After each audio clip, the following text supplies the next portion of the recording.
आज बेसिकली हम लोग स्टार्ट जो करेंगे वो टॉपिक स्टार्ट करेंगे ट्रिग्नोमेट्री में, ठीक है। और ट्रिग्नोमेट्री में मैंने पहले भी बताया था, तुम लोगों को इन्फॉर्म कर रखा था पहले से कि जो हम सेक्शन स्टार्ट करेंगे वो वो सेक्शन बेसिकली स्टार्ट करेंगे हम लोग डायरेक्ट ट्रिग्नोमेट्रिकल इक्वेशन से, ठीक है ना। क्योंकि जो ट्रिग्नोमेट्रिकल तुम बोलो कंपाउंड एंगल या फिर आइडेंटिटीज वगैरह वो तुम लोगों ने पहले से कर रखा है, ठीक है। 9th 10th में ये सारे सेक्शंस तुम लोगों ने किए, ठीक है।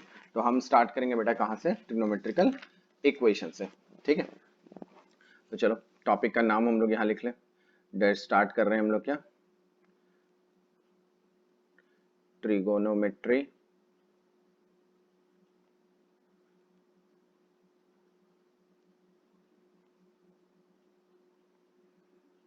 मेट्री इक्वेशन।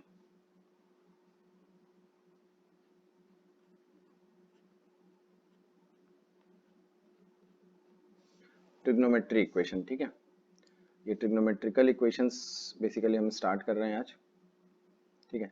और ये बड़ा इंटरेस्टिंग टॉपिक है, ठीक है ना, क्लियर है, मजा आएगा इसको समझने में, ठीक है। देखो ट्रिग्नोमेट्रिकल इक्वेशंस में जैसे मैं तुमको एकदम जनरलाइज कर दूं, ठीक है। जनरलाइज इन द सेंस मैं तुमको यहां से स्टार्ट करूं कि देखो अगर इन केस कोई बच्चा है जो 10th की ट्रिग्नोमेट्री पढ़ के आया है, ठीक है। अब यहाँ नहीं बोलूंगा कि ये 10th के ट्रिग्नोमेट्री सीबीएसई से पढ़ के आया या किसी स्टेट बोर्ड से पढ़ के आया, कहीं से भी पढ़ के आया, ट्रिग्नोमेट्रिक सेक्शन उनका 10th में स्टार्ट हो जाता है, ठीक है। और वहां पर उसने जो स्टडी की वहां पर अगर उसके पास एक क्वेश्चन सिंपल समझो ऐसा मिला उसके पास कि sine theta is equal to √3/2, ठीक है। तो उससे पूछा जाएगा what is the value of theta, तो वो बिना सोचे हुए, ठीक है, तुरंत में जवाब देगा that is equal to 60 degree. या फिर वो क्या बोलेगा 60 डिग्री है तो थोड़ा सा चलो ऐसे लिखेगा π/3, ठीक है। बट यहाँ पे मेरी बात समझना कि sine theta is equal to √3/2, theta is equal to 60 degree या π/3, ये एक वैल्यूज के लिए होगा।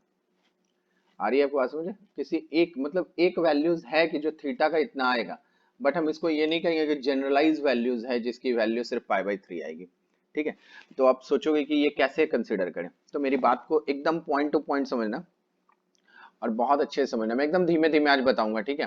और ज्यादा भी तुमको एक्स्ट्रा एक ही दिन में ज्यादा लेक्चर्स नहीं करूंगा, एकदम ध्यान से समझोगे, पॉइंट टू पॉइंट समझोगे, ठीक है। और एकदम नोट करना, ठीक है। जैसे जैसे मैं अगर कलर चेंज करता हूं तो तुम भी वही काम करोगे, तो तुमको बहुत अच्छे से ये सेक्शन समझ में आएगा। देखो जैसे सपोज करो इस तरह समझो कि अपने पास क्या है, एक इस तरह से एक कोऑर्डिनेट एक्सिस है, ठीक है। ये एक कोऑर्डिनेट एक्सिस है हमारे पास, ठीक है, क्लियर है। चलो एक और कोऑर्डिनेट एक्सिस अपन ड्राइंग करते हैं, ठीक है। देखो एक कोऑर्डिनेट एक्सिस मेरे पास ऐसा है,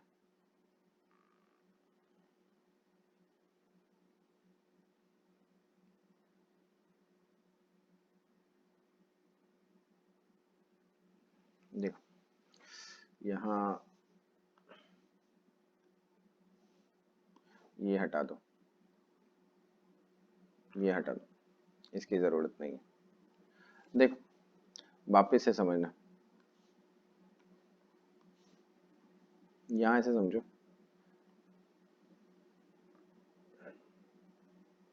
बेटा परफेक्ट बनाना बहुत जरूरी है, अगर नहीं बनाएंगे ना तो अपने को ट्रिग्नोमेट्री का मीनिंग नहीं समझ में आएगा, ठीक है। चलो कोई नहीं, इसको बाद में मीट कराते हैं, ठीक है, ऐसा, ओके। अब देखो यहां से इस टर्म्स को समझना, ये आपको क्या पता है, ये अपने कोऑर्डिनेट बनाते हैं, कोऑर्डिनेट एक्सिस इस तरह से, ठीक है। अब यहाँ पे मेरी बात को समझो, इसमें आपको ये अच्छे से पता है this is called a first quadrant, इसको आप फर्स्ट क्वाड्रेंट बोलते हो, इसको आप सेकंड क्वाड्रेंट बोलते हो, इसको आप थर्ड क्वाड्रेंट बोलते हो, और इसको आप फोर्थ क्वाड्रेंट बोलते हो, ठीक है, क्लियर है।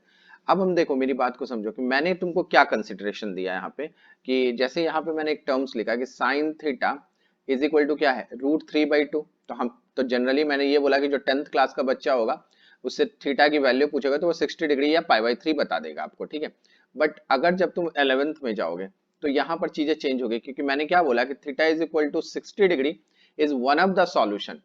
यहाँ पे साइन थीटा की वैल्यू √3/2 है, ना कि ये सारे वैल्यूज को बता रहा है, ठीक है। अब यहाँ पे है कि इस वैल्यू को कैसे कंसीडर करें, तो मेरी थोड़ी थोड़ी चीजें समझना कि जब हम इस एक्सिस से चलते हैं, जो पॉजिटिव एक्स एक्सिस है, इस एक्सिस से मूवमेंट जब हम चेक करते हैं तो इसको हम लोग क्या बोलते हैं, 2n पाई, ठीक है। अब तुम पूछोगे 2n पाई कैसे हुआ सर, तो देखो एकदम ध्यान से, अगर तुम इस पॉइंट से रोटेट करना शुरू करो और यहां पर आओ, बोलो कितना एंगल बोलोगे, 2 पाई, क्लियर है ना, कितना बोला तुमने, 2 पाई। अब उसी तरह क्या करो, फिर यहां से एक और चक्कर मारो, तो ये क्या हो जाएगा 4 पाई, मतलब एक 2 पाई घुमा, फिर इसी को आगे एक और चक्कर में बढ़ाओ 4 पाई, फिर इसी को एक और चक्कर ऐसे घुमा दो, ये क्या हो गया 6 पाई, ठीक है। अब यहाँ पे समझो, उसी तरह तुमने बहुत सारे रोटेशन कराए और तुम n तक रोटेट करा रहे हो, ये n तक रोटेट करा रहे हो, तो ये कितना हो गया अब बताओ, देखो 2 पाई, 4 पाई, 6 पाई, 8 पाई, 10 पाई, मतलब क्या है n की वैल्यू देखो, n is a even number, तो तुमको 2n पाई मिलेगा ना, जनरल वैल्यू में लिखेंगे तो इस एक्सिस से रोटेशन एक बार घूमने के बाद जब आता है तो यही आएगा।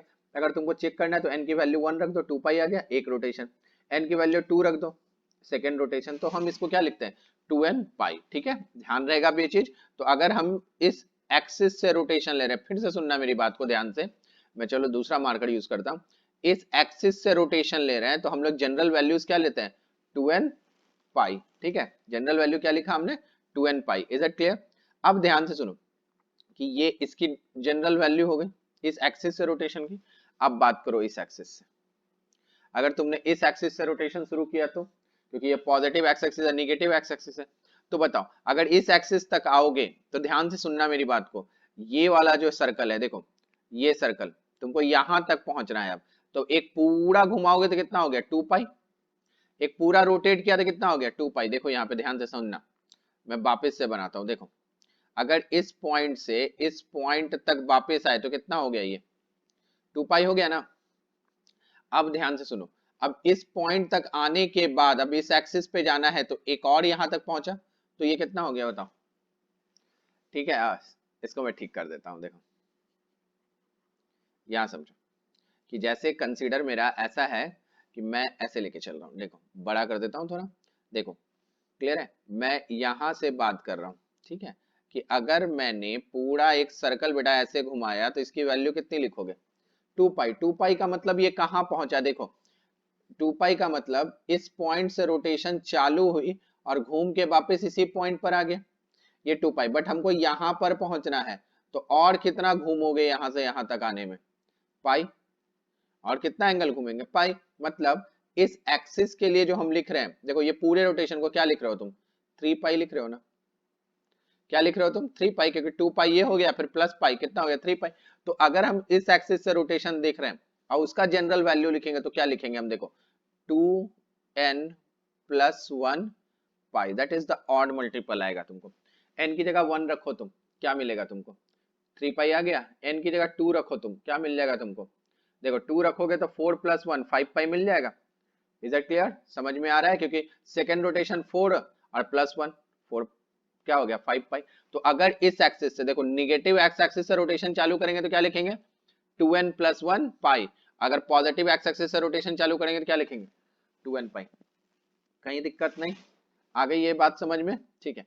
अब ध्यान से सुनो, नेक्स्ट जो हमारा कॉन्सेप्ट है, जो हमने स्टार्ट किया था, कॉन्सेप्ट क्या बोल रहा हूं मैं, देखो हमने क्या स्टार्ट किया, sine theta is equal to, मैंने क्या लिखा था √3/2, इसकी वैल्यूज मुझे लिखनी है, ठीक है।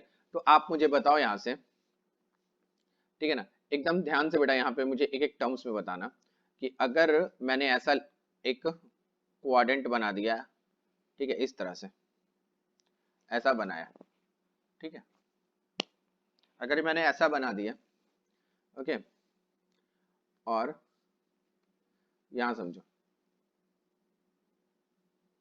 ये मैंने ले लिया क्या एक्स एक्सेस, ठीक है, this is the Y axis, this become X axis, ठीक है।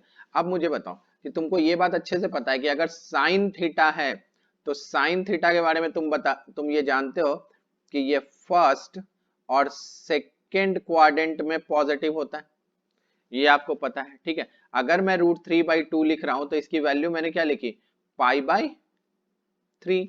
मतलब यहां से मैं ऐसे अगर डिनोट करूं, देखो यहां से एक मैं यहां लेके जाऊं ये वैल्यू, ठीक है, और मैं एक ऐसा डिनोट कर दूं, देखो ये, ठीक है। तो अगर मैं यहाँ पे लिखूं, देखो इसको मैं बोलूं, ये एंगल को मैं बोल रहा हूं क्या, π/3, तो ये पॉजिटिव है, ठीक है। अब सेकंड क्वाड्रेंट में ये पॉजिटिव होता है, अगर मैं इस एक्सिस से इसको इतना, ये वाला एंगल, ये मैं π/3 बोलूं तो भी सही है, क्योंकि इस क्वाड्रेंट में और इस क्वाड्रेंट में दोनों में ये पॉजिटिव, ठीक है। अब यहाँ ध्यान से देखना कि एक वैल्यू तो तुमको इसकी पता चल गई, एक वैल्यू इसकी क्या पता चल गई तुमको, π/3, मतलब sin theta is equal to π/3 लिखेंगे। अभी हम इसी लाइन पे चलते हैं, ये वाले लाइन की बात कर रहे हैं हम, ठीक है ना, इस लाइन पे चलते हैं।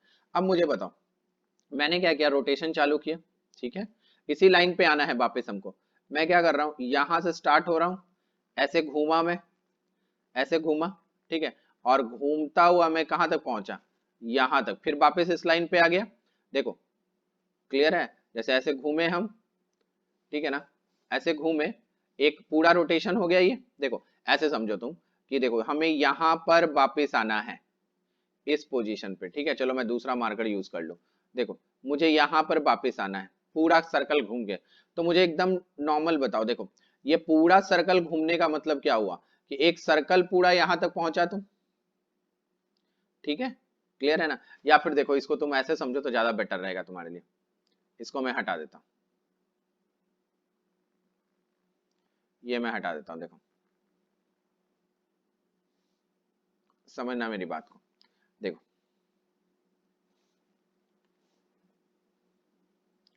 ये π/3, ये π/3, चलो ये एक्सेस पूरा फिल कर देते हैं। देखो अब यहां समझो कि अगर ये π/3 है, ये π/3 है, ठीक है, मुझे इसी एक्सिस पे वापस आना है, ठीक है। तो देखो मैं रोटेशन ऐसे कर रहा हूं, एक टर्म्स में समझना बेटा, मैं यहां से स्टार्ट हो रहा हूं, देखो मैं यहां से स्टार्ट हो रहा हूं रोटेट करना, और मैं यहां से स्टार्ट होता हुआ ऐसे घूमता हुआ आया, ये ऐसे घूमता हुआ आया, और वापस मैं यहाँ पे आ गया। तो ये भी वैल्यू इसी लाइन को रिप्रेजेंट कर रही है ना। तो ये बताओ ये कितना हो जाएगा, तो ये क्या लिखोगे तुम, देखो यहां से स्टार्ट हुए, पूरा एक सर्कल यहां तक पहुंचे, कितना हो गया 2π, और 2π में कितना ऐड करना पड़ा, π/3। तो ये भी एक वैल्यू हो गई इसकी, आ रही है बात समझे, ये भी एक वैल्यू हो गई इसकी। इसमें भी कहीं दिक्कत नहीं है आपको, कहीं दिक्कत नहीं है इतनी दूर समझने में, क्लियर है। हम ऐसा भी कर सकते हैं, ठीक है। तो ये रोटेशन देखो कैसा है, ये रोटेशन जो है एंटी क्लॉकवाइज डायरेक्शन में जा रहा है, ठीक है, एंटी क्लॉकवाइज डायरेक्शन में जा रहा है ऐसा। अगर मैंने रोटेशन क्या किया कि एंटी क्लॉकवाइज नहीं लेके क्लॉकवाइज चले गए, ठीक है, जैसे समझो यहाँ पे कि अब रोटेशन मेरा ऐसे चल रहा है, देखो मैं यहां से ये पॉइंट पकड़ा, अब मैं ऐसे घूमता हुआ, ठीक है, और इस लाइन पे आ गया, तो फिर हम इस लाइन पे पहुंच गए यहां से। तो बताओ इसको क्या लिखोगे, देखो तुम कौन से डायरेक्शन में इस बार मूव कर रहे हो, क्लॉकवाइज में, एकदम पॉइंट टू पॉइंट समझो। ये कौन सा डायरेक्शन बेटा, क्लॉकवाइज। जब ये क्लॉकवाइज में मूव कर रहे हो तो यहां समझो क्लॉकवाइज मतलब हम क्या लिखते हैं यहाँ पे, -2π, ठीक है ना। तो 2π, -2π होता कब, जब यहां तक पहुंच जाते हैं, इस पॉइंट तक हम वापिस आ जाते हैं, मगर उससे पहले हम यहाँ पे रुक गए, तो कितना एंगल पहले रुक गए, π/3, कितना एंगल पहले रुक गए, π/3। तो यहाँ पे क्या लिखोगे तुम, -2π प्लस π/3। तो देखो एक वैल्यू ये भी आएगी, एक वैल्यू ये भी आएगी, एक वैल्यू ये भी आएगी, इतने सारे वैल्यूज आ रहे हैं तुमको। मतलब अगर तुम इस एक्सिस से लिखना चाह रहे हो, देखो ध्यान से, अगर तुम क्या कर रहे हो, इस एक्सिस से लिखना चाह रहे हो, इस एक्सिस से जनरल वैल्यू, तो बताओ मैंने क्या सिखाया, इस एक्सिस की वैल्यू कितनी है, जनरलाइज करो 2nπ, अभी लिखना मैंने बताया तुमको, ठीक है ना। और उसमें कितना एंगल ऊपर जा रहे हो तुम, π/3 जा रहे हो ना, तो जनरल वैल्यू क्या लिख लो इसका, π/3। तो इस एक्सिस से मेरा रोटेशन कितना हो गया, 2nπ प्लस π/3। अब ये इसका इस एक्सिस के अबाउट जनरल वैल्यूज हो गई, ठीक है। अब बात करो तुम इस एक्सिस पे, इस एक्सिस पे बात करो, ठीक है। अगर तुम इस एक्सिस पे बात करोगे तो देखो यहाँ पर भी कोई पंगे नहीं है। देखो तुम क्या कर रहे हो, चलो मैं यहाँ पे ऐसे समझो, यहाँ से इस एक्सिस पे जाना है ना, यहाँ से ऐसे जाना है, ठीक है। तो यहाँ मेरी बात को समझना कि अगर तुम इस जगह जा रहे हो तो देखो यहां से, देखो यहां से चलोगे इतना दूर, कितना चलोगे, ये पाई चलोगे ना, और पाई से देखो ये वाला वापस इधर घूम रहा है कितना, देखो यहां से यहां तक चला तुम कौन से डायरेक्शन में, एंटी क्लॉकवाइज पाई हो गया। अब फिर वापस तुमको इस लाइन पे आने के लिए वापस जाना पड़ रहा है, तो कितना वापस जाना पड़ रहा है, पाई बाई 3 जाना पड़ रहा है। तो इसकी एक वैल्यू अगर लिखोगे तो तुम ऐसे भी लिख सकते हो क्या, पाई माइनस पाई बाई 3, क्योंकि पाई तो क्या है, एंटी क्लॉकवाइज रोटेशन है, और माइनस पाई बाई 3 क्या है, क्लॉकवाइज रोटेशन। दोनों को ये कर लोगे तो कितना आ जाएगा तुम्हारे पास, 2 पाई बाई 3। तो इसकी एक वैल्यू अगर यहाँ पे थीटा, तो 2 पाई बाई 3 भी वैल्यू होगी।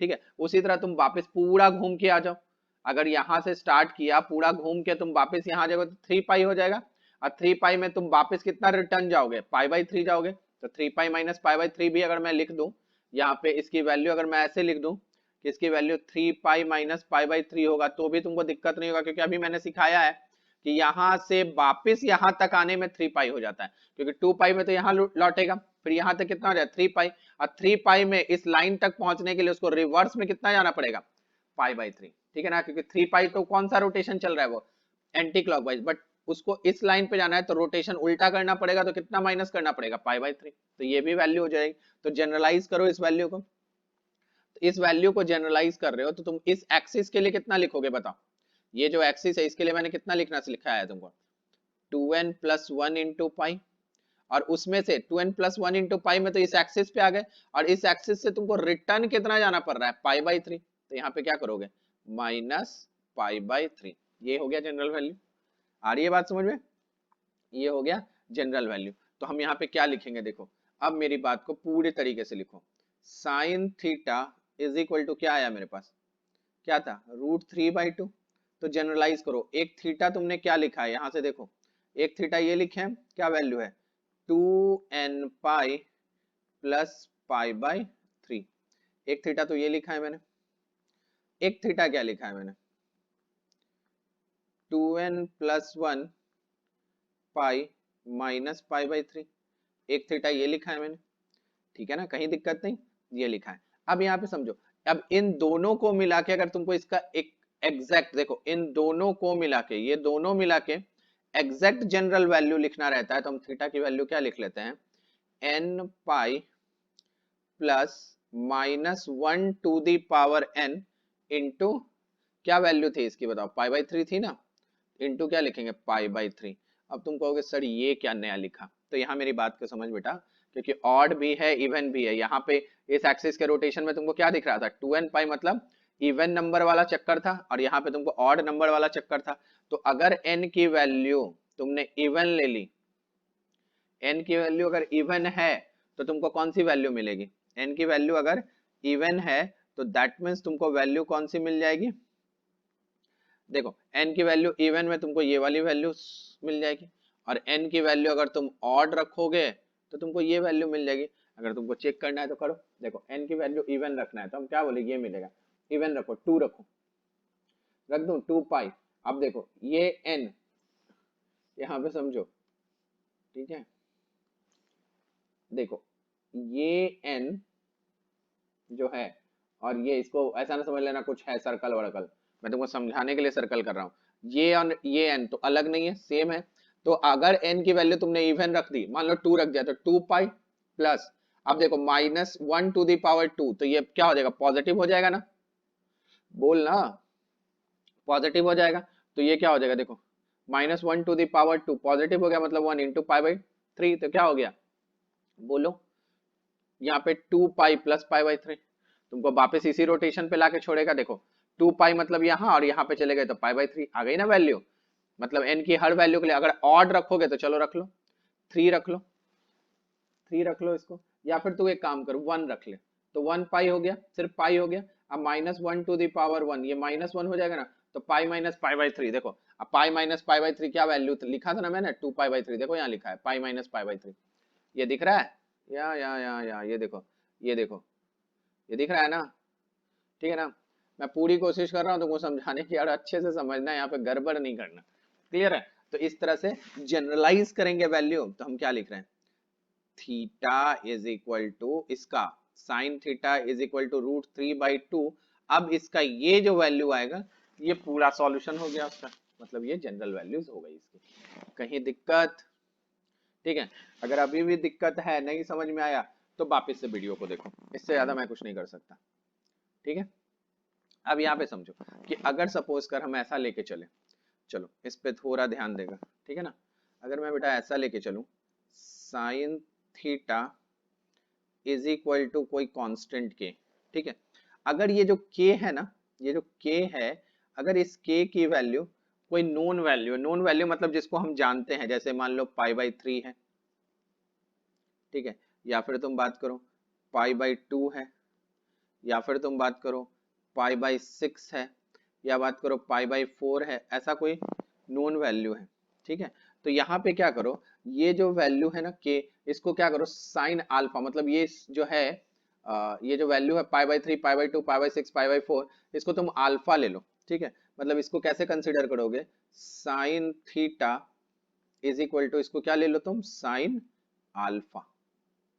आई बात समझ, पाई/3 पाई/2 ऐसा नोन है, तो ये क्या हो गया, अल्फा। अब इसको जनरलाइज कर लो, जनरलाइज वैल्यूज आप क्या लिख लोगे यहां से तुम, n pi plus -1 to the power n into alpha.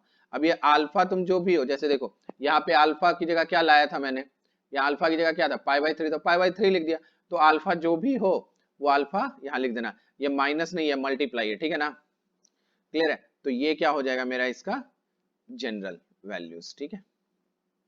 इस तरह से हम जनरलाइज करके इसकी वैल्यू को लिख सकते हैं। देखो इतनी बात आगे समझ में, कहीं दिक्कत नहीं, ठीक है। अब देखो जैसे सपोज करो मैंने ऐसा कुछ लिख लिया, देखना यहाँ पे, जैसे सपोज करो एक ऐसा क्वेश्चन टाइप्स, ऐसे सपोजिशन ले लो, जैसे मेरे पास sine theta is equal to 1/2 है, ठीक है। तो किसी बच्चे ने कहा कि अच्छा 1/2 है, तो इसको तो हम साइन पाई/6 लिख दो, ठीक है ना, 1/2 है तो साइन पाई/6 लिख लेते हैं, ठीक है। तो एक बच्चा गुस्से में आ गया, और गुस्से में आके कहा कि नहीं ऐसा जरूरी थोड़ी है, मैं ऐसे लिखूंगा 5 पाई/6, ठीक है। तो दूसरा बच्चे ने ये कहा कि मैंने तो पढ़ रखा है 2 pi plus theta, sine 2 pi plus theta भी साइन थीटा होता है, तो उसने कहा नहीं मैं ऐसे नहीं लिखूंगा, मैं तो ऐसे लिखूंगा साइन 20 पाई प्लस पाई/6, ठीक है, ऐसा लिखूंगा। अब बताओ क्या करोगे, तो मेरे जैसा एक जीनियस आदमी है, कहा कि अच्छा कोई बात नहीं, इसकी भी मैं सॉल्यूशन कर देता हूँ। तो ये वाला जो वैल्यू था, तो उसके लिए थीटा क्या लिख दिया हमने, n pi plus -1 to the power n, और अल्फा की जगह मैंने क्या बोला था, क्या लिख दो पाई/6, ठीक है। तो कहा ये वाला, तो ठीक है ना, तो उसको भी लिखना, कोई भी वैल्यू आ जाएगी तुम्हारी। तो अगर ये वाला लेके चलो, क्योंकि ये तो जनरल वैल्यू है ना, तो n की कोई भी वैल्यूज के लिए सब सेटिस्फाई होते हैं, तो ऑब्वियसली हम अल्फा की जगह, जैसे देखो तो यहाँ पर ये जो अल्फा वाला सेक्शन है, तो इस अल्फा की जगह हम पाई/6 भी लिख सकते हैं, 5 पाई/6 लिखते हैं, 20 पाई प्लस पाई/6 लिखते हैं, मतलब किसी एक n की वैल्यू के लिए तो तीनों सेटिस्फाई हो रहा है, ठीक है ना। तो हम कोई भी लिख सकते हैं, मगर अगर किसी बच्चे ने ये लिखा तो भी सही है, हाँ चलो सही है। अगर कोई कह रहा है कि नहीं मैं ऐसा लिख दूंगा तो भी सही है, कोई दिक्कत नहीं, ठीक है ना, ये भी सही है। n pi plus -1 to the power n, अगर 5 पाई/6 है तो भी कहेंगे ना चल तू भी सही है।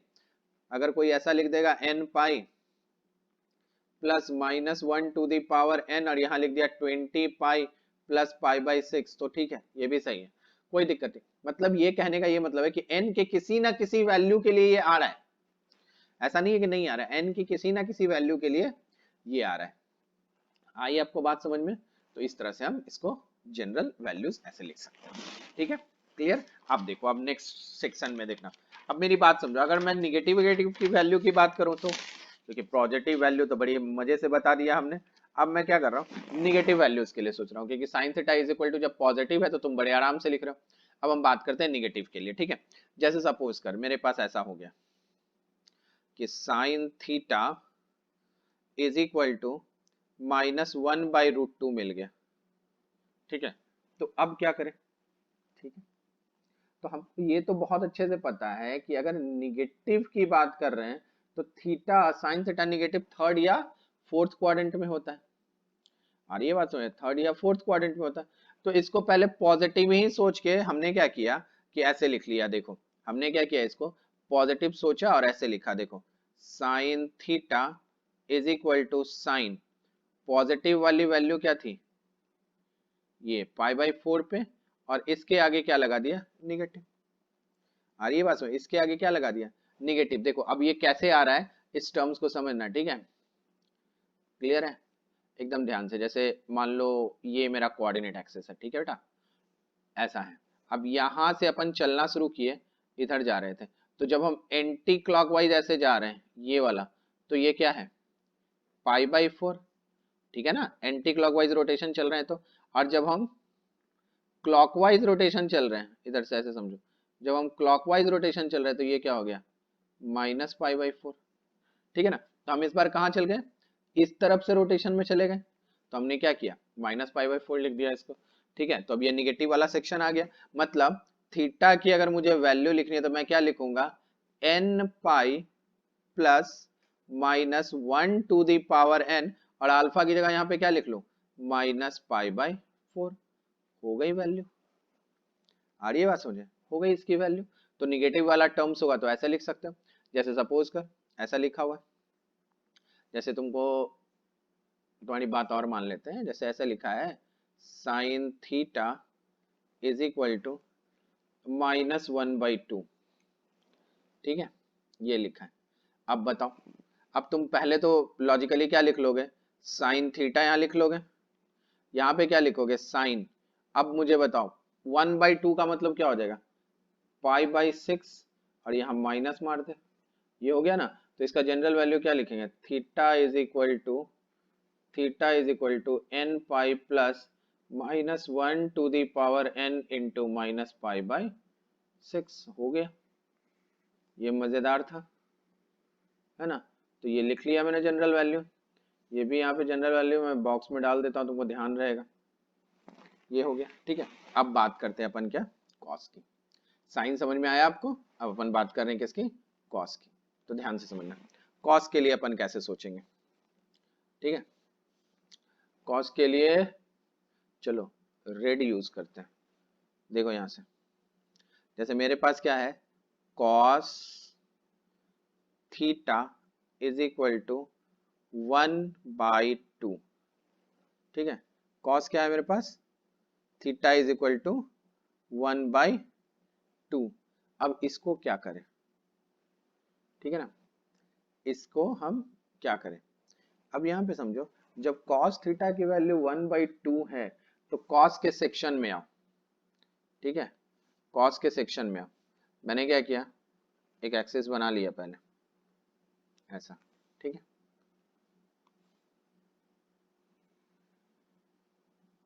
ये बनाया, ओके। अब मुझे बताओ, अगर मैं 1/2 जो है ये क्या है, पॉजिटिव वैल्यू है, अगर ये पॉजिटिव वैल्यू है तो cos के केस में मैं ये बोलूं कि 1/2 कितने एंगल के लिए होगा, π/3 के लिए होगा ना।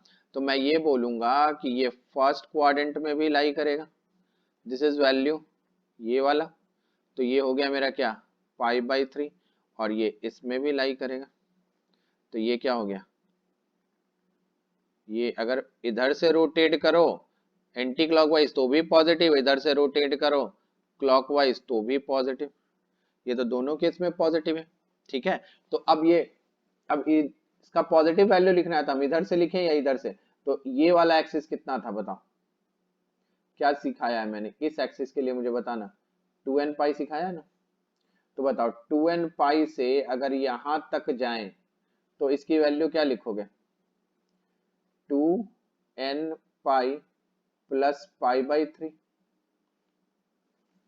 बोलो ठीक है, किसी को दिक्कत है तो बता दो, नहीं है ना। अगर हम अब यहां से ही रोटेशन पकड़ के यहां जाएं तो क्या लिखेंगे बोलो, ये तो वापस एक्सिस 2n π है तो क्या लिखेंगे, 2n π माइनस π/3, दोनों वैल्यूज आ गई और दोनों के लिए पॉजिटिव है, तो जनरलाइज कर लो इसको।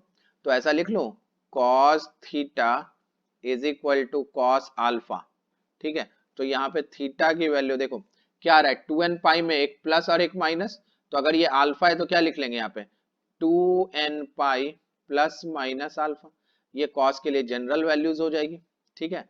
ये जनरल वैल्यू हो गई cos के लिए। अगर 1/2 के लिए लिखना है तो क्या लिखोगे, theta is equal to 2n π plus minus pi by 3, ये आंसर हो गया जो हमने कंसिडर किया। देखो कहीं दिक्कत नहीं, ठीक है। अगर हो रही है दिक्कत तो वापस से वीडियो देखो, और इससे ज्यादा कुछ नहीं करेंगे हम, ठीक है। अब यहाँ देखो, अब अपन बात किसकी कर रहे हैं, नेक्स्ट में आओ। अब अपन बात करते हैं क्या, tan थीटा की। चलो मैं ऐसे ही लेके चलता हूँ, tan theta is equal to 1/√3। अब बताओ tan थीटा कहाँ कहाँ पॉजिटिव है, tan थीटा पॉजिटिव है आपका फर्स्ट क्वाड्रेंट में और थर्ड क्वाड्रेंट में, है ना। tan थीटा कहाँ कहाँ पॉजिटिव, फर्स्ट क्वाड्रेंट और थर्ड क्वाड्रेंट में। चलो, और tan थीटा अगर 1/√3 लिखे हैं, मतलब ये एक्चुअल में एक वैल्यू तो तुमको बहुत अच्छे से पता है, क्या हो जाएगा, पाई/6, पाई/6 होगा ना, एक वैल्यू तो ये हो जाएगी पाई/6। तो चलो इसके लिए पहले तो कोऑर्डिनेट एक्सिस बना लो, ये हो गया, ये बना दो, डन। अब ध्यान से देखो दूसरा,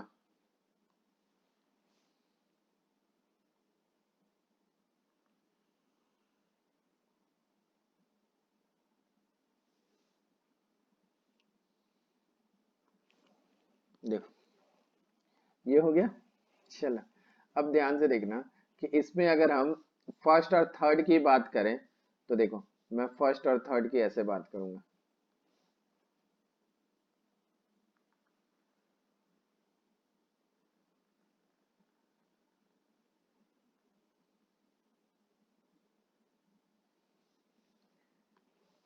ठीक है, ये ऐसा हो गया।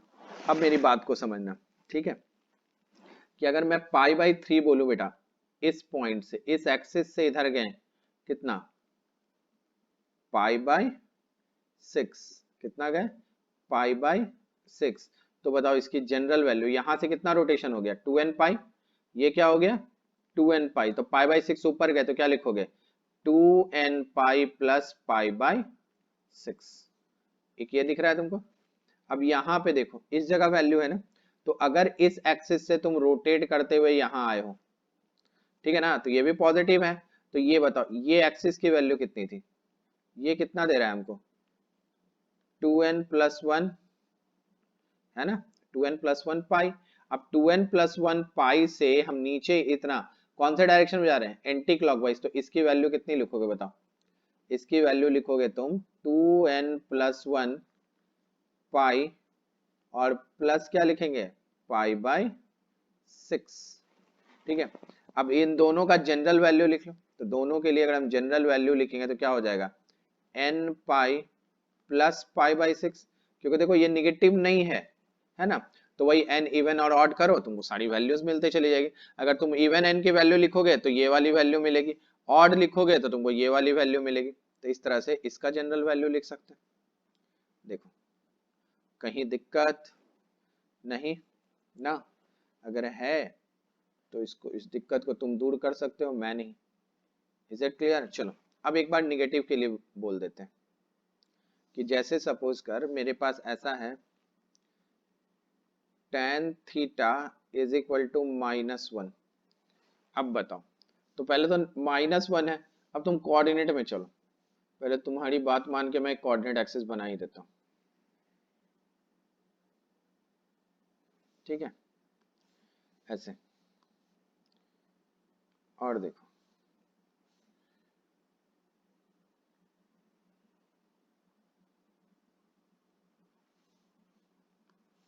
ठीक है, ये मेरा कोऑर्डिनेट एक्सिस हो गया, ओके। अब यहाँ पे मेरी बात को समझो, कि अगर हम बात कर रहे हैं पाई/4 की, तो एक तो तुम्हारा इधर ये ले लो, ठीक है। अब दूसरा अगर निगेटिव वाली, अब निगेटिव की बात हो रही है, तो निगेटिव के लिए तुम ऐसे सोचो, निगेटिव के लिए तुम ऐसे सोचो, देखो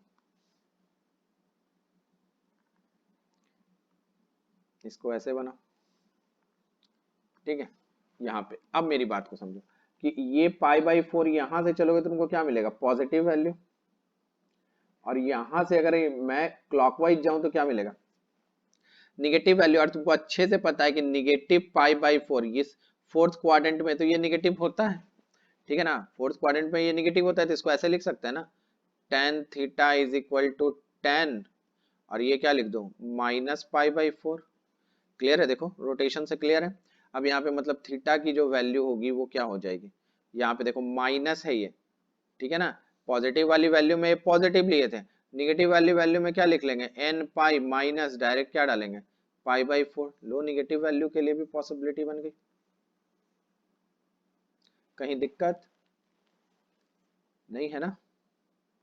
आई बात समझ में? कहीं दिक्कत नहीं, इतना टर्म समझ में आ गया। अब देखो हमने क्या क्या कंसिडर कर लिया। देखो हमने tan का कंसिडर कर लिया, cos का कंसिडर कर लिया, sin का पॉजिटिव निगेटिव। अच्छा cos का निगेटिव वाला सेक्शन मैंने नहीं किया है, चलो देखते हैं एक बार।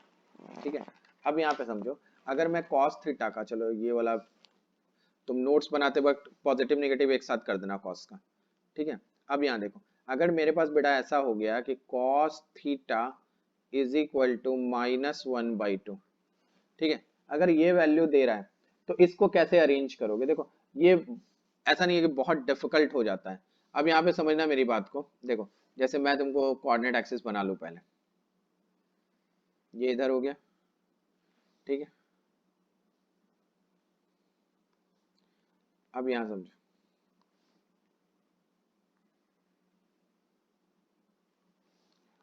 ठीक है, ये ऐसा है।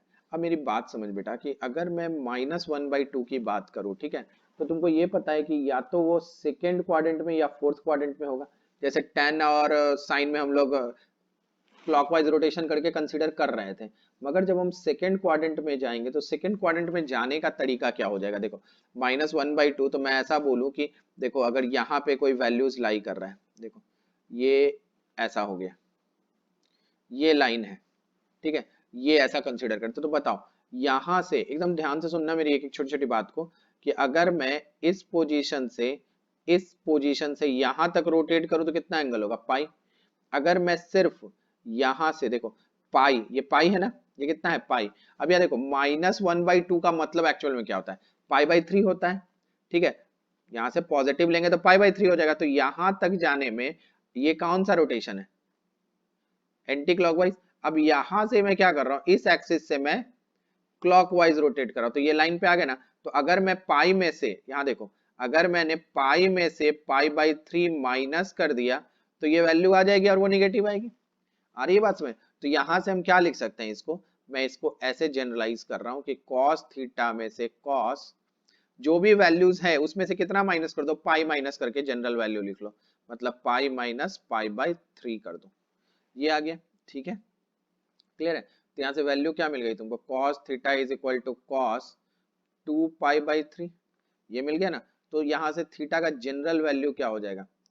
ठीक है, अब तुम समझदार हो, क्या हो जाएगा? देखो इस एक्सिस से रोटेशन लिख रहे हो, अगर इस एक्सिस से रोटेशन लिख रहे हो तो क्या हो जाएगा 2n पाई, है ना, और 2n पाई यहां से चलना शुरू किया, यहीं तक जाना है, मान लो यहां तक आ गए, यहां से तो ये π/3 ये माइनस कर दोगे, तो यहाँ पे क्या लिख लोगे तुम 2n पाई प्लस माइनस π/3, ये हो गया मेरा क्या, cos थीटा अगर निगेटिव है तो उसके लिए जनरल वैल्यूज। ठीक है, ऐसे।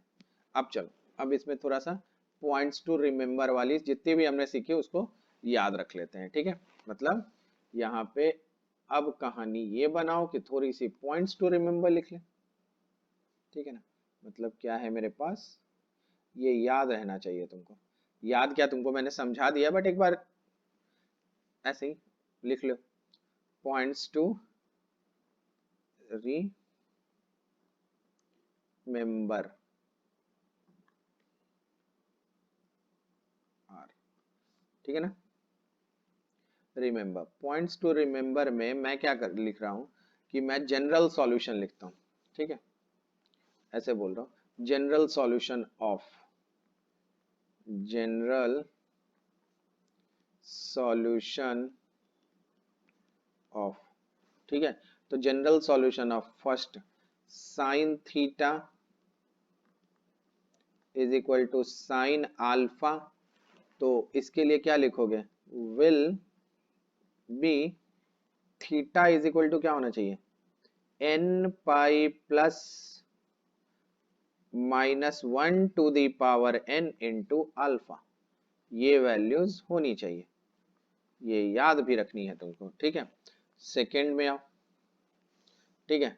सेकंड में क्या लिखे, चलो cos theta is equal to cos alpha, ठीक है। तो वही will be theta is equal to क्या लिखूं मैं, 2n pi plus minus alpha, एक जनरल वैल्यू ये हो गई, ठीक है। चलो थर्ड, अब अपन थर्ड की ओर बढ़े, ठीक है। थर्ड में क्या लिख ले हम, थर्ड में अपन कंसीडर कर लेते हैं tan का, तो tan theta is equal to tan alpha, will be, ठीक है ना, विल बी, तो क्या हो जाएगा, थीटा इज इक्वल टू क्या लिखेंगे, n पाई प्लस अल्फा, एक वैल्यू ये हो जाएगी, ठीक है। ये वैल्यू हो गई, आ रही है बात समझ में। और एक बहुत इंपॉर्टेंट होता है जो हम लोग लिखते हैं, क्या है, प्रिंसिपल वैल्यू ऑफ सॉल्यूशन। तो हमेशा याद रखो, चलो मैं ये टर्म्स लिख लेता हूँ, ये जनरल वैल्यू है, ठीक है ना। तो अगर मैं प्रिंसिपल वैल्यू की बात करूं कि प्रिंसिपल वैल्यू क्या होती है, तो principal values of solution, principal value जो होगा सॉल्यूशन का, principal value of solution lies in 0 से 2 पाई में, ठीक है। मतलब ऐसे समझो कि जैसे साइन थीटा की वैल्यू 1/2 है, तो हम क्या लिखेंगे यहाँ से कि इसकी वैल्यू क्या हो जाएगी, पाई/6, एक पाई/6 होगा। दूसरा क्या लिखोगे, ये चलो मैं ऐसे कर देता हूँ, ध्यान से समझना, एक क्या हो गया पाई/6, और दूसरा वैल्यू सेकंड क्वाड्रेंट के लिए क्या लिखोगे, बोलो पाई-पाई/6, ठीक है। तो क्या हो जाएगा 5 पाई/6। तो ये जो दो वैल्यूज आएगा वो इसका प्रिंसिपल वैल्यू होगा, क्योंकि यही दो वैल्यू 0 से 2 पाई के बीच लाई करेगा। जब ये 1/2 होगा तो principal values of solution lies in 0 से 2 पाई। क्लियर है, कहीं दिक्कत नहीं। तो ये सारे पॉइंट्स आपको ध्यान में रखने हैं। अब यहाँ पे बात करो कि सर कॉसेक थीटा हो तो क्या करेंगे, तो कॉसेक थीटा तो कोई दिक्कत नहीं बेटा, साइन थीटा है तो उसका रेसिप्रोकल कर लो। कॉसेक थीटा जैसे ये sine theta is equal to 1/2, तो कॉसेक थीटा क्या हो गया 2/1। दिक्कत क्या है, जनरल वैल्यू लिख सकते हैं हम लोग, आ रही है बात समझ में, ठीक है ना। तो ऐसे कंसीडर करते चले जाएंगे, ठीक है, क्लियर है। तो हम उसको रेसिप्रोकल में कर लेंगे, ठीक है। नेक्स्ट लेक्चर्स में कुछ और भी आगे देखेंगे हम कि पॉजिटिव से, ये तो पॉजिटिव निगेटिव दोनों वैल्यूज कंसीडर कर रहे हैं, स्क्वायर फंक्शन में होगा तो कैसे लिखेंगे, ये सारी चीजें हम बात करेंगे, ठीक है। तो नेक्स्ट लेक्चर्स में करते हैं। और देखो मैं फिर से बोल रहा हूँ, ये सब छोटे छोटे हैं जो तुमको पूरी मैथमेटिक्स में हेल्प करेगा, तो ये एकदम ध्यान में रखोगे। इवन मैथ्स में नहीं, ये फिजिक्स में भी हेल्प करता है आपको, जब आप आगे पढ़ोगे सिंपल हार्मोनिक मोशन, वेव, तो ये सब बहुत आता है। तो ये सारी चीजें तुमको बहुत हेल्पफुल होने वाली है, तो इसको अच्छे से समझना। अपने मन से क्या करो, साइन थीटा की इतनी वैल्यूज है, ये पॉजिटिव है, ये निगेटिव है, तो जनरल वैल्यू क्या लिख सकते हैं, ऐसे तुम बहुत सारी प्रैक्टिस भी कर सकते हो। ओके, ठीक है ना।